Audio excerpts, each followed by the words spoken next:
2008 წლიდან 2012 წლამდე, ანუ 12 წელი ზედიზედ UFC-ში 93 კილოგრამში მეფობდა ლეგენდარული ჯონ ჯონსი, რომელსაც საერთოდ ვერავინ ვერ უგებდა ამ წლების განმავლობაში. 2023 წელს ჯონსი ადის უფრო მძიმე კატეგორიაში და 84 კილოგრამიდან ამოდის ამ დივიზიონში ალექს პერეირა.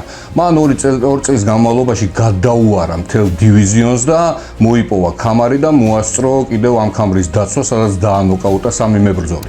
ბევრისთვის პერეირა უკონკურენტია 93 კილოგრამში, მაგრამ არსებობს ერთი მორიდებული და თავმდაბალი ადამიანი, რომელსაც ყველაფერი აქვს იმისათვის, რომ პერეირა გააჩეროს და მას მაგომედ ანკალაევი ქვია. ამ ორი ტიტანის ბრძოლა 9 მარტს გამთენიისას შედგება. იქამდე შეგიძლიათ ნახოთ ალექს პერეირაზე ვიდეო, რომელიც მე გავაკეთე და დღეს კიდევ მე თქვენ გაგაცნობთ მაგომედ ანკალაევს, იმ ადამიანს, რომელიც ეცდება ხვალ წაართვას ალექს პერეირას ტიტული. გაიცანთ მთების შვილი მაგომედ ანკალაევი.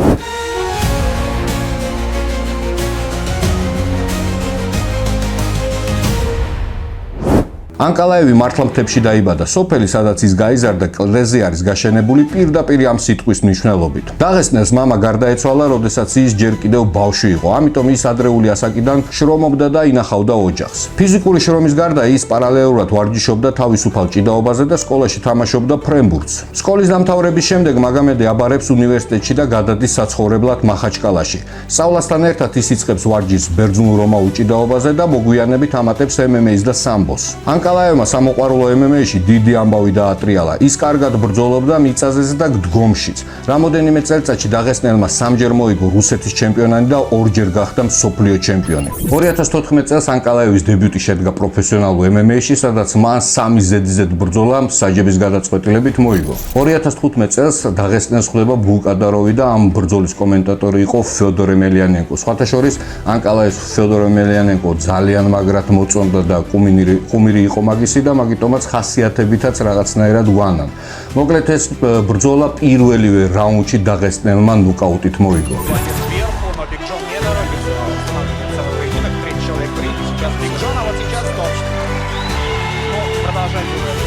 2016 წლის აპრილში მაგომედ ანკალაევი ხვდება ბრძოლით ლოიდ მარშბენკს, რომელსაც ზუსტად 15 წამში უგვარებს ყველაფერს.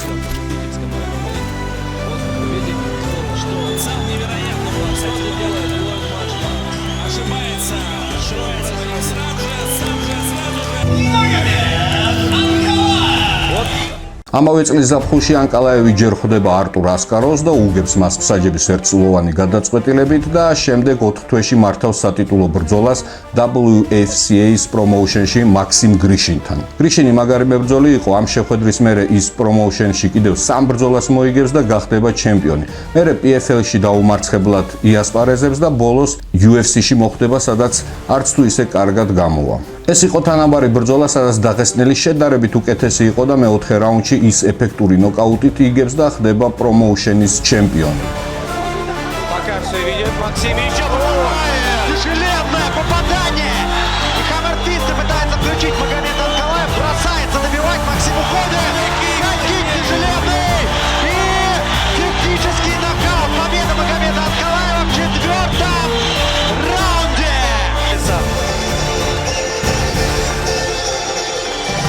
Ori 2017 წელს ანკალაევი იცავს თავის ტიტულს, სადაც შეხვდება ბრაზილიელ მებრძოლს ვაგნერ პრადოს და პირველივე რაუნდში გადაიყვანა ის ძირს და დააფინიშა ეფექტურად. Все подсказки Сухрава. Судья совершен турнир. Сухрав здесь и попадает в жёст. Есть нокаут! Прадо рядом с нокаутом. Да, и посмотрите, тяжелейший нокаут от Магомеда Анкалаева. 4 თვეში ანკალაევი ისევ ბრაზილიას ხვდება რიკარდო დე სილვას და ისევ პირველი რაუნდი და ისევ ბრუტალური ფინიში.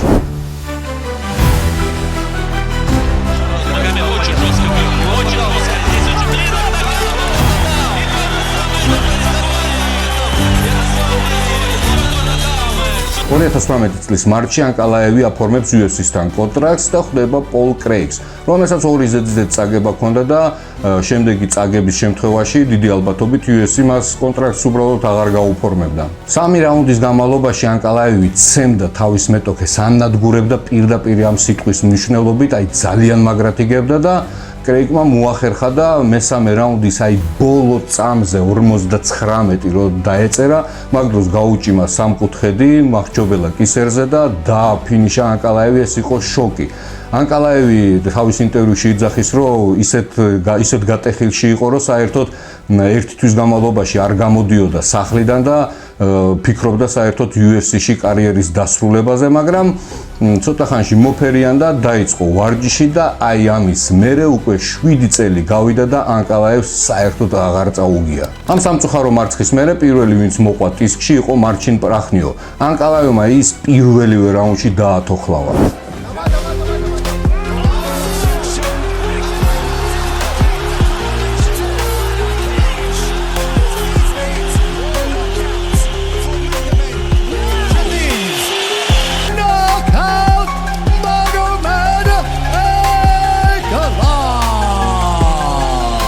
ანკალაევის შემდეგი მსხვერპლი ბრაზილიელი იყო. მართალია ის მსაჯების გადაწყვეტილებით 3 რაუნდიან ბრძოლაში მოიგო, მაგრამ ამ 3 რაუნდის განმავლობაში მან გადაუარა, შეჭამა ძულებიანად თავისი მეტოქე და ცხვირიც გაუტეხა, რაც კადრებზე აისახებოდა და ჩანდა. ჩხუბში კუნთებს უპირატესობა არ აქვს. 2019 წლის ნოემბერში ეს დაამტკიცა ანკალაევი, სადაც ის შეხვდა კონგოელ მებრძოლს და 2 რაუნდის განმავლობაში აი დაქანცა, დაღალა თავისი მეტოქე და მესამე რაუნდში ულამაზესი ნოკაუტი გააფორმა, აი ძალიან ლამაზი ნოკაუტი. Rifts out the way comfortably. Wow!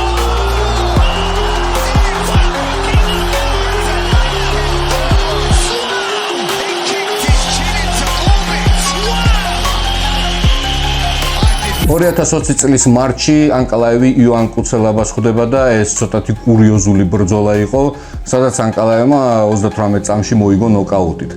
სანამ ბრძოლა დაიწყებოდა, ანკალაევის მეტოქე მივიდა და რაღაცაზე ეკაჩაობდა და ძალიან ისე გამომწვევად იქცეოდა, მაგრამ მერე ანკალაევმა 1-2 რომ მოსდო, კუცელაბა ცდილობდა ეჩვენებინა მსაჯისთვის თუ ვისთვის მე ვერ მივხვდი, რომ თითქოს მდგომიარე ნოკაუტში იყო, თამაშობდა, ჩანდა, მაგრამ ეთქვა მსაჯს ყელში ამოვიდა ამ ცირკის ყურება და გააჩერა ეს ბრძოლა და ნოკაუტი გაუფორმა ანკალაევს. Running across the octagon like that. The stakes are high in this one. Couple of kicks. He's gone. Again, Kutelaba still on his feet. Wow.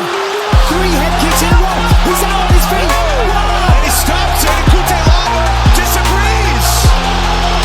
Kevin McDonald stepped in.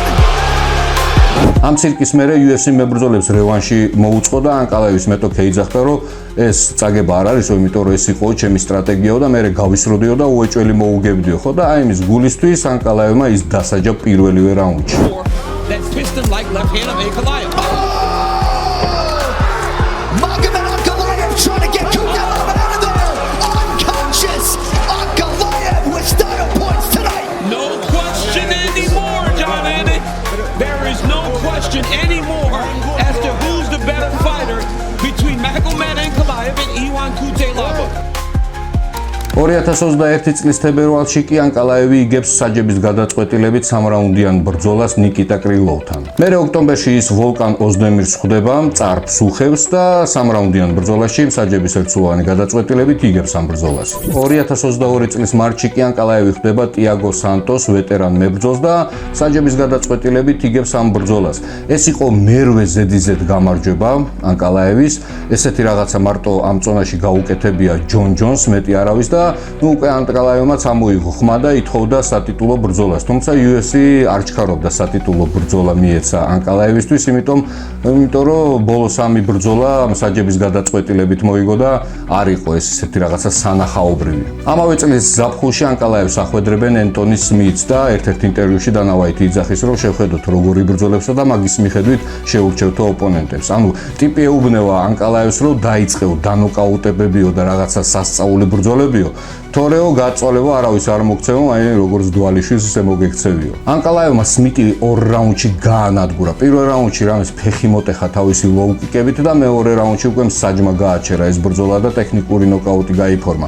დანა ვაიტს სხვა გამოსავალი არ ჰქონდა, იმიტომ რომ ანკალაევს ჭირდებოდა სატიტულო ბრძოლა, ბოლო-ბოლო კაცი 9 ზედიზედ გამარჯვებით მოდიოდა 93 კილოგრამ კატეგორიაში. დანამ ფორმალურად დაღესტნელს მაინც არ ჩაუნიშნა სატიტულო ბრძოლა და ჩაუნიშნა საპრეტენდენტო მომენტო ბრძოლა იან ბლოხოვიჩთან. ამ პერიოდში ირჟი პროხასკა იყო დივიზიონის ჩემპიონი და მაგ მომენტისათვის მან დაიტრაუმა მხარი, სერიოზულად დაიტრაუმა და ტიტული დატოვა ვაკანტური და დანავაით სხვა გამოსავალი არ ჰქონდა და ანკალაევის და ბლოხოვიჩის შერკინება გახდა 5 რაუნდიანი და იყო უკვე ტიტულზე ბრძოლა. ეს იყო 2022 წლის ყველაზე სადაო ბრძოლა. პირველი და მეორე რაუნდი ბლოხოვიჩმა დაცხრილა ლოუ-კიკებით ანკალაევის ფეხი, ისე დაცხრილა, რომ ძალიან მაგრად წიოდა და ეტყობოდა, კოჭლობდა კიდევაც და მერე მესამე რაუნდამდე სანამ მივიდოდა, დაჯდა კუთხეში და იქ ანკალაევთან მივიდა თავისი მწვრთნელი და მაგრად მიაკაჩავა, რის მერეც ყველაფერი შეიცვალა. Ты что его ждешь? Скажи да мне, ты что не работаешь? Скажи да мне, ты почему не работаешь? Скажи, блин. Ты его можешь 5 секунд разорвать, блин, ты же он для тебя не соперник, блин. Ты что щит не можешь поставить, он как лопух бьет ногами, блин. ხო და ამ მიკაჩავების მერე დარჩენილი 3 რაუნდი ანკალაევი აკონტროლებდა პარტერში თავის მეტოქეს და საერთო ჯამში 11 წუთზე მეტი აკონტროლა და ზოგადად სტატისტიკასაც რო გადაუხედოთ, ანკალაევი აი 2 თავით უფრო წინ იყო, მაგრამ საჯები გაიყვნენ და ამ შერკინებას დაუწერეს ფრე. ამის მერე როგანთან და ანკალაევთან მივიდა ბლოხოვიჩი და გამოცხადა პირდაპირ მიკროფონში, რომ ეს ბრძოლაო ანკალაევმა მოიგო მიეცითო ქამარია. Я не знаю, что сказать. Я выиграл бой. Мне почему-то не дали пояс. Что это такое вообще? Я не знаю. Your legs were compromised. Give the belt to Ankalaev, you know. You think he should get the belt? I agree. Yeah, but look, Jan Blachowicz is an honorable man, ladies and gentlemen. How about a round of applause for Jan Blachowicz? ანკალაევი 7 თვით გაქრა და უცებ UFC ანონსებს ბრძოლას ანკალაევი და ჯონი უოკერი აბუ-დაბიში. ამასობაში კი დივიზიონში ძალიან ბევრი რაღაცა შეიცვალა. ამ დივიზიონის ჩემპიონი გახდა ჯამალ ჰილი, რომელმაც ტეიშერას მოუგო, ასევე პროხასკა ბრუნდებოდა ტრავმის მერე და ახალი გადმოსული იყო ალექს პერეირა, რომელიც ტიტულზე ილესავდა კბილებს. ანკალაევს რომ მოეპოვა სატიტულო ბრძოლა, აი რაღაცა სასწაული უნდა გაეკეთებინა უოკერთან, რავი, ალბათ გამოხედვით უნდა მოეკლა ოქტაგონში ის. ანკალაევს ხომ ბედი არ აქვს, მან პირველივე რაუნდში აკრძალული ილეთი გამოიყენა მუხლი ტენა სახეში უოკერს და ეგრევე საჯმა გამოიძახა ექიმები, ექიმი მივიდა შეეკითხა უოკერს, სად იმყოფებიო ეხლაო, იმან უპასუხა, რომ უდაბნოშიო და პრინციპში უდაბნოში არიან, იმიტომ რომ აბუ-დაბიში იმყოფებოდნენ და ექიმმა ჩათვალა, რომ ეს არ არის კორექტული პასუხი და გააჩერა ეს ბრძოლა, აღარ შეუძლიაო ამასო ბრძოლაო, რაღაცა სიმულიანტობა იყო და მოკლედ ეს ბრძოლა გააუქმეს საერთოდ. This is the same doctor. Unbelievable. Same doctor. Unbelievable. The same doctor. What is this So guy Johnny, doing? though, guys. Look at that collapse. Oh, it's gonna go crazy in here. Now John Kavanaugh trying. არადა კადრებზე ჩანს, რომ უოკერი ხოძზე არის. დაწერეთ თქვენი კომენტარი ამ მასონურ თამაშებზე. მე მგონი ვიღაცას არ უნდოდა, რომ ანკალაევს ეს ბრძოლა მოეგო და მერე ჯამალ ხილს შეხვედროდა.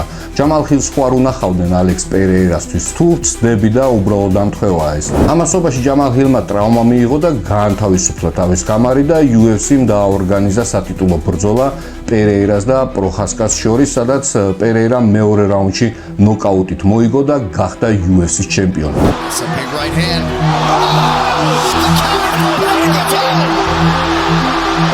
Mistake by the That is gonna do it. Welcome to the history books. And new UFC light heavyweight champion, Peloton. ანკალაევს კიდევ ისევ ჯონი უოკერს ახვედრებენ 2024 წლის იანვარში და UFC-ზე განაწყენებულ დაგესტნელმა აი ძოლებიანად შეჭამა თავისი მეტოქი.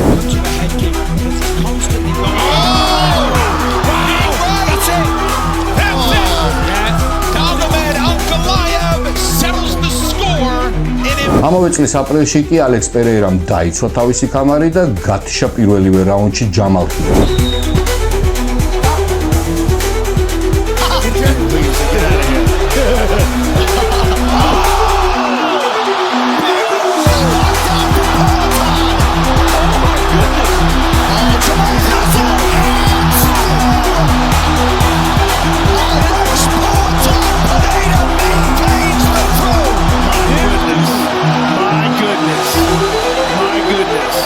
ორ თვეში პერეირა კიდევ იცავს თავის ტიტულს და მეორეჯერ ხვდება პროხასკას და მეორეჯერაც მეორე რაუნდში უგებს ნოკაუტი.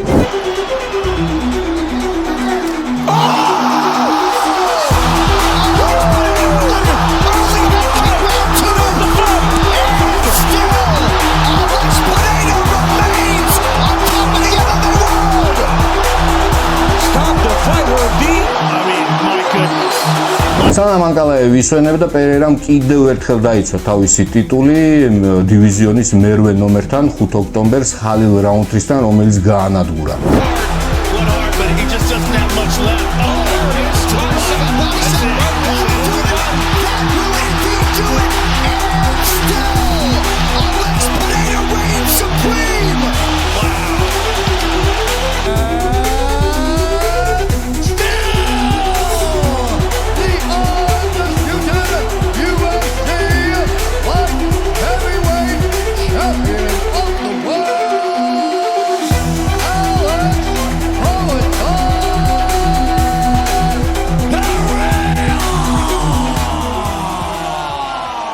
და 26 ოქტომბერს რა ვარც იქნა ანკალაევს დაუნიშნეს ბრძოლა რაკიჩთან, ოღონდ ეს სატიტულო ბრძოლა არ იყო. ეს ისე უბრალოდ ბრძოლა იყო. ანკალაევს ისე უნდა ეს ბრძოლა დაესრულებინა ნოკაუტით, რომ სამივე რაუნდი დგომში გაატარა.